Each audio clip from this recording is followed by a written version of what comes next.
नमस्कार, आप देख रहे हैं पॉलिटिकल पिच। पॉलिटिकल पिच पे चर्चा करते हैं अमित शाह का लोकसभा में अविश्वास प्रस्ताव के चर्चा के दौरान दिए गए वक्तव्य का। जिस प्रकार से लोकसभा में अविश्वास प्रस्ताव पर चर्चा चल रही थी, गृह मंत्री अमित शाह ने इसमें भाग लेते हुए मणिपुर हिंसा का कारण बताया। मणिपुर हिंसा के कारण बताते हुए वो कहते हैं कि जिस प्रकार से मणिपुर हाईकोर्ट ने मैथिल समुदाय को अनुसूचित जनजाति में शामिल करने का आदेश दिया, उसके बाद वहां हिंसा भड़की। कह सकते हैं कोर्ट के इस फैसले के बाद हिंसा भड़की, ना कि राजनीतिक स्तर से कोई ऐसा फैसला लिया गया हो, प्रशासन से ऐसा कोई फैसला लिया गया हो जिससे ये हिंसा भड़की।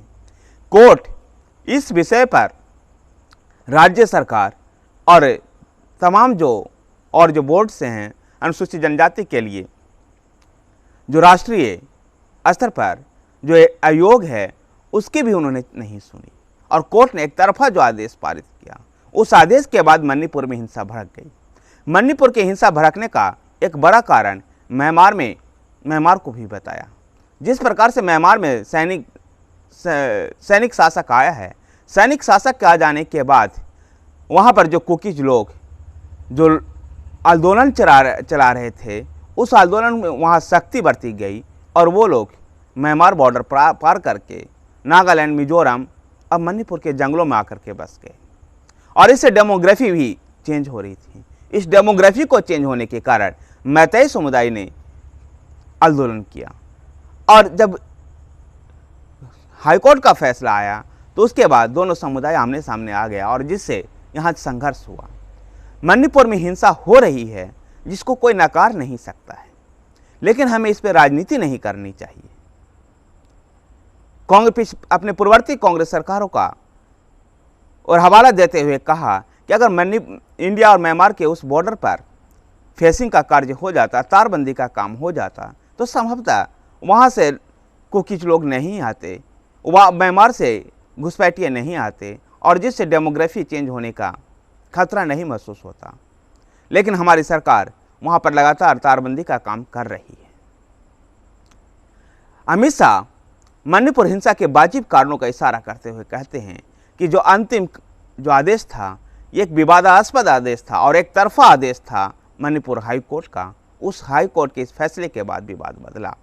मणिपुर हिंसा के बाद हमने वहाँ के प्रशासन में कई फेरबदल किया और आवश्यकता होती तो हम वहाँ के मुख्यमंत्री एन बीरेन सिंह का भी बदलते, लेकिन एन बीरेन सिंह लगातार हमें सहयोग कर रहे हैं और इसी वजह से एन बीरेन सिंह की सरकार को बनाए रखा गया है। अमित शाह उस मणिपुर के उस वीडियो वायरल होने के समय पर भी उन्होंने प्रश्न उठाया कि आखिर अगर ये 4 मई की घटना है तो इतने दिन तक क्यों इंतजार किया गया, क्यों नहीं पुलिस को ये दिया गया ये वीडियो, और क्या इस प्रकार के साथ महिलाओं के साथ जिनके साथ हैवानियत हुई है, क्या उनके साथ हम इस तरह का मजाक कर सकते हैं? अपने राजनीतिक फायदे के लिए क्या हम इस प्रकार का दुरुपयोग कर सकते हैं?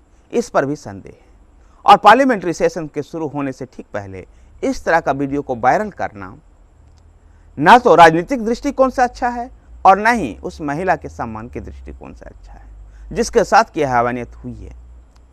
ऐसे में वो लगातार कांग्रेस के द्वारा जिस प्रकार से मणिपुर हिंसा पर सवाल उठाया जा रहा था, उस पर भी वो बोलते हैं कि मणिपुर में कांग्रेस के शासन के दौरान भी कई बार हिंसा हुई, लेकिन कभी कोई वहाँ गृह मंत्री नहीं गया।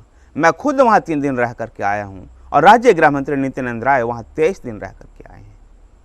ऐसे में मणिपुर में हिंसा हो रही है, इस बात को कोई नकार नहीं सकता और हम भी स्वीकार करते हैं, लेकिन हिंसा को रोकने के लिए सरकार लगातार प्रयत्नशील है और ऐसे मौके पर राजनीति करना शर्मनाक है। विपक्षी दलों को भी इस मुद्दे पर आड़ा हाथों लेते हुए कहते हैं कि हम तो पहले ही दिन से चर्चा के लिए भी तैयार थे, लेकिन विपक्ष जो है वो चर्चा से भाग रहा था। मैंने लोकसभा स्पीकर को चर्चा के लिए कहा था कि मैं चर्चा के लिए हम तैयार हैं, लेकिन विपक्ष ही केवल इससे भाग रहा था। धन्यवाद साथियों। अगर आपको वीडियो पसंद आए तो वीडियो को लाइक कीजिए, शेयर कीजिए। हमारे साथ बने रहने के लिए हमारे चैनल पॉलिटिकल पिच को सब्सक्राइब कीजिए। धन्यवाद।